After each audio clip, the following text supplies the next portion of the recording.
সম্মানিত দর্শক, আজকে আমি আপনাদের সাথে আলোচনা করব স্বপ্ন তার ব্যাখ্যা দ্বিতীয় পর্ব। যদি কোনো ব্যক্তি ঘাড়ের উপরে স্বপ্নে সাপ দেখতে পায়, এর ব্যাখ্যা করা হয় কৃপণতা উপাখ্যান করা। এটি নেওয়া হয়েছে পবিত্র কোরআনুল কারীমে সূরা আল ইমরানের 180 নম্বর আয়াত থেকে। আল্লাহ তাআলা বললেন, সাইয়ুতাওয়াকুনা মা বাখিলু বিহি ইয়াউমাল কিয়ামা ওয়ালিল্লাহি মিরাসুস সামাওয়াতি ওয়াল আরদ। জানিয়ে তারা কৃপণতা করেছিল, কিয়ামতের দিবসে তা দিয়ে তাদেরকে বেরি পড়ানো হবে। দ্বিতীয় নম্বর স্বপ্ন হচ্ছেন স্বপ্নে নিজেকে বোবা দেখা। যদি কোনো ব্যক্তি স্বপ্নে নিজেকে বোবা দেখতে পায় বা কথা বলতে পারছে না এরকম দেখতে পায়, এর ব্যাখ্যা করা হয় ঈমানের ঘাটতি। এটি নেওয়া হয়েছে পবিত্র কোরআনুল কারীমে সূরা আল ইয়াসিনের 65 নম্বর আয়াত থেকে। আল্লাহ তাআলা বলেন, আল ইয়াউমা নাখতিমু আলা আফওয়াহিহিম ওয়া তুকাল্লিমুনা আইদিহিম। আল্লাহ বললেন, কিয়ামতের দিবসে আমি তাদের মুখে মোহর মেরে দিব। যদি কোনো ব্যক্তি স্বপ্নে নিজেকে বোবা দেখে বা কথা বলতে পারে না দেখে, তাহলে এর ব্যাখ্যা করা হয় ঈমানের ঘাটতি।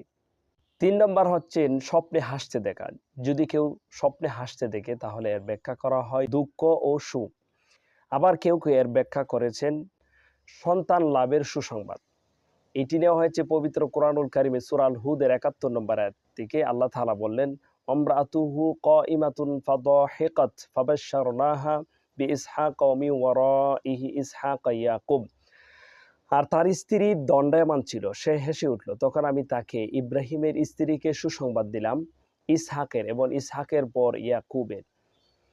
অতএব কোনো ব্যক্তি যদি স্বপ্নে হাসতে দেখে, তাহলে এর ব্যাখ্যা হতে পারে দুঃখ কষ্ট অথবা সন্তান লাভের সুসংবাদ। 4 নম্বর স্বপ্ন হচ্ছেন স্বপ্নে উচ্চ আওয়াজে কথা বলতে দেখা।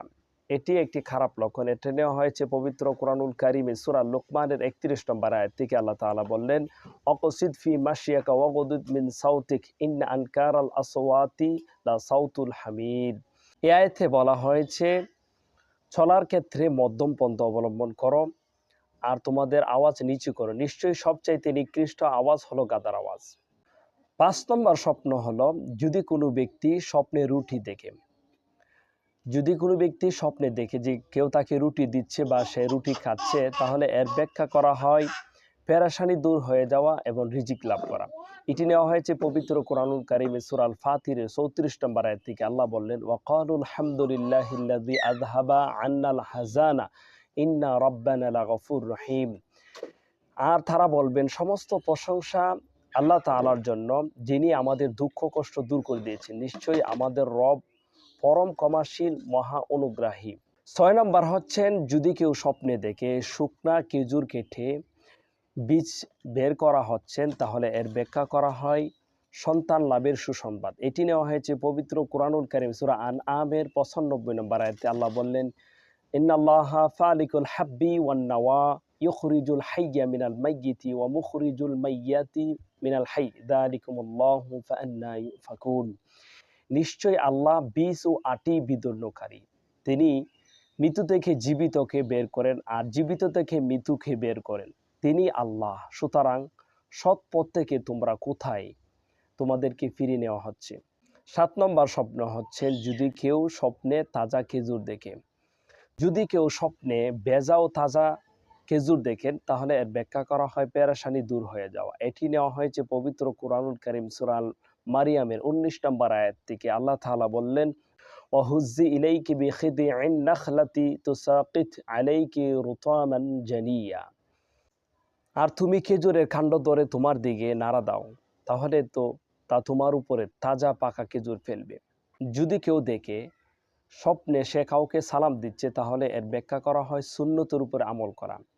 আবার যদি কেউ স্বপ্নে দেখে শত্রু তাকে সালাম দিচ্ছে, তাহলে এর ব্যাখ্যা করা হয় তার সাথে শত্রুতা শেষ হয়ে যাবে।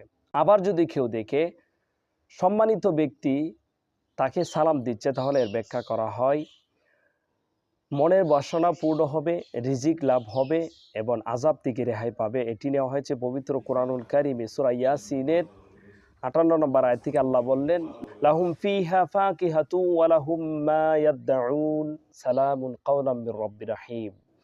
সেখানে তাদের জন্য থাকবে ফলমূল এবং তারা যা কিছু চাইবে তাই পাবে। অসীম দয়ালু রবের পক্ষ থেকে বলা হবে সালাম। যদি কেউ স্বপ্নে নফল নামাজ পড়তে দেখে তাহলে এর ব্যাখ্যা করা হয় সন্তান লাভের সুসংবাদ। এটা নেওয়া হয়েছে পবিত্র কোরআনুল কারীম সূরা আম্বিয়ার ৭২ নম্বর আয়াত থেকে। আল্লাহ বললেন, ওয়াহাবনা লাহু ইসহাকা ওয়া ইয়াকুবা নাফিলাতান ওয়াকুল্লান জাআলনা সালিহিন। আমি ইব্রাহিমকে দান করেছিলাম ইসহাক, আর অতিরিক্ত হিসাবে পুত্র ইয়াকুব, তাদের প্রত্যেককে আমি করেছিলাম সৎকর্মশীল। ১০ নম্বর হচ্ছেন স্বপ্নে দোয়া করতে দেখা। এর ব্যাখ্যা করা হয় বিজয় লাভ, সাহায্য লাভ, বিপদ আপদ দূর হয়। এটি নেওয়া হয়েছে পবিত্র কোরআনুল কারীম সূরা মুমিনের ৬০ নম্বর আয়াত থেকে। আল্লাহ বলেন, ওয়াকালা রাব্বুকুম উদউনি আস্তাজিব লাকুম। তোমাদের রব বলেছেন তোমরা তাকে ডাকো, আমি তোমাদের ডাকে সাড়া দিব।